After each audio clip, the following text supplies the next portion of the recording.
Hello friends, आज हम mod text के बारे में समझेंगे। अगर आप किसी दूसरे सॉफ्टवेयर से जब अपने डेटा को डाउनलोड करते हैं तो वो इम्प्रॉपर वे में डिस्प्ले करता है, जिससे आपके डेटा को काफ़ी इफेक्ट पड़ता है। सपोज़ अगर हम ए वाले कॉलम में यहाँ पे देखें तो हमने कुछ वैल्यूज़ दी हुई है। उसमें A2 वाले सेल में और A4 वाले सेल में अगर हम देखें तो उसमें हमने वैल्यूज़ जो है वो माइनस में ली है। आप अगर दूसरे सॉफ्टवेयर में देखें तो उसका फॉर्मेट ऐसा ही होता है जिसमें माइनस का साइन पीछे होता है। अगर आप एक्सेल 2010 में वर्क कर रहे हैं, सपोज़ यहाँ पे A7 वाली सेल में हम लिखते हैं is equal to A2 into B.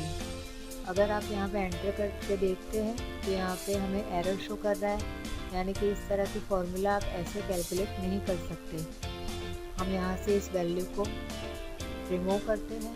अब B2 वाली सेल में हमें इस तरीके से वैल्यू चाहिए -125.39। उसके लिए हम क्या करेंगे, यहाँ पे इज इक्वल टू का साइन लगाएंगे, इफ़ कंडीशन का यूज़ करेंगे, इफ़ लिखेंगे, ब्रैकेट को ओपन करके लिखेंगे राइट फॉर्मूला का यहाँ पे यूज़ करेंगे, ब्रैकेट ओपन करेंगे, A2 वाले सेल को हम सिलेक्ट करेंगे, कॉमा लगाएंगे और 1 लिखेंगे, ब्रैकेट को क्लोज करेंगे, हम इज इक्वल टू का साइन लगाएंगे, यानी कि राइट साइड से हमें जो फर्स्ट वैल्यू है वो इन्वर्टेड कॉमा करेंगे, उसमें माइनस पुट करेंगे, कॉमा लगाएंगे। अब हम यहाँ से लेफ़्ट वाली वैल्यू चाहते हैं, तो उसके लिए हम क्या करेंगे, लिखेंगे यहाँ पे लेफ़्ट, ब्रैकेट को ओपन करेंगे, वापस से A2 वाली सेल को हम सिलेक्ट करेंगे, लेफ़्ट वैल्यू लेने के बाद अब हम यहाँ की उसकी लेंथ काउंट करेंगे। लेंथ काउंट करने के लिए लेंथ का फॉर्मूला लगाएंगे, हम यहाँ पे लिखेंगे यहाँ पे लेंथ, ब्रैकेट को ओपन करेंगे, हम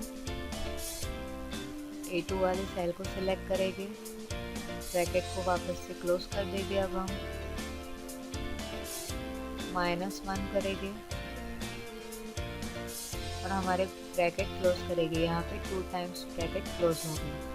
तो ये यहाँ पर क्या करेगा, जो लेफ़्ट साइड से हमारी वैल्यू है उसकी टोटल लेंथ को काउंट करेगा, उसमें से एक कैरेक्टर को माइनस कर देगा, क्योंकि हमने यहाँ पर लिखा है राइट साइड से जो फर्स्ट पोजीशन है यानी कि माइनस का साइन, उसे वहाँ से रिमूव करना है, यानी कि वो अब वैल्यू देगा 125.39, यानी कि वो माइनस पीछे से हट जाएगा।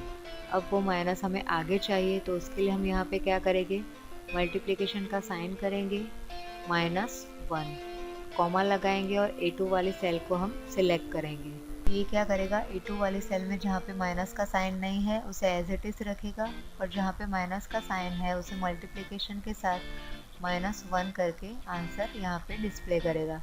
तो आप यहाँ पे देख सकते हैं, यहाँ पे फर्स्ट आंसर है वो माइनस में है और वो माइनस राइट साइड में शो कर रहा है।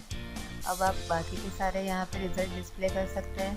तो जहाँ पे माइनस नहीं था वहाँ पे वो एज इट इज़ दिखाई दे रहा है, और जहाँ पे माइनस लेफ़्ट साइड था उसे यहाँ पे उसने राइट साइड शो कर सकते हैं। अब यहाँ पे आप जी वाले कॉलम पे देखें तो यहाँ पे कुछ एक्चुअल वैल्यूज़ दी गई है। उस वैल्यूज़ को हम अगर इस तरह से लिखना चाहे 00549, यानी कि किसी पिन कोड की रिक्वायरमेंट हो जहाँ पे आगे हमें 00 चाहिए, तो उसके लिए हम यहाँ पे क्या करेंगे, अगर हम यहाँ पे मैन्युअली टाइप करें 00549 और एंटर करते हैं तो हमें डिस्प्ले सिर्फ होगा 549, पर हमें ऐसा नहीं चाहिए।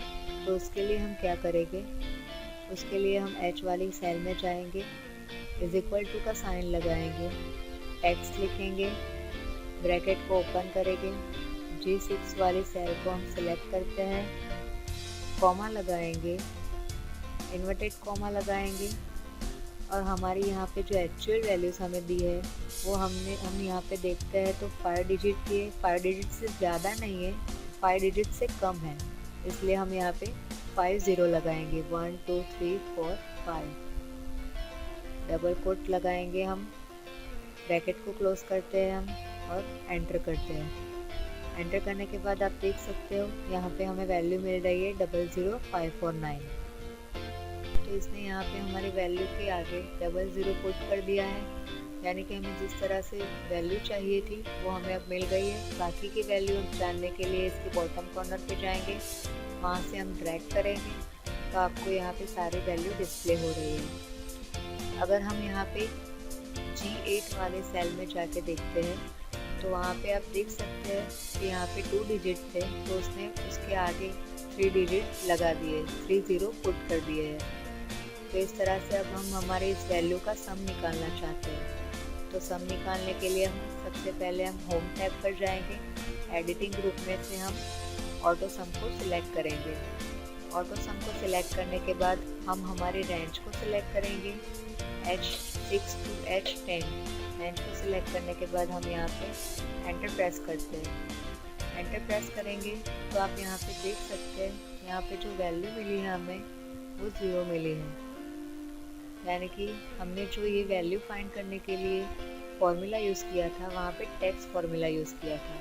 अब टैक्स को तो हम सम नहीं कर सकते, तो हम उसके लिए क्या करेंगे, उसके लिए यहाँ पे कहीं भी किसी सेल में हम क्लिक करते हैं, इज इक्वल टू का साइन लगाएंगे, सम लिखेंगे, ब्रैकेट ओपन करेंगे और लिखते हैं वैल्यू।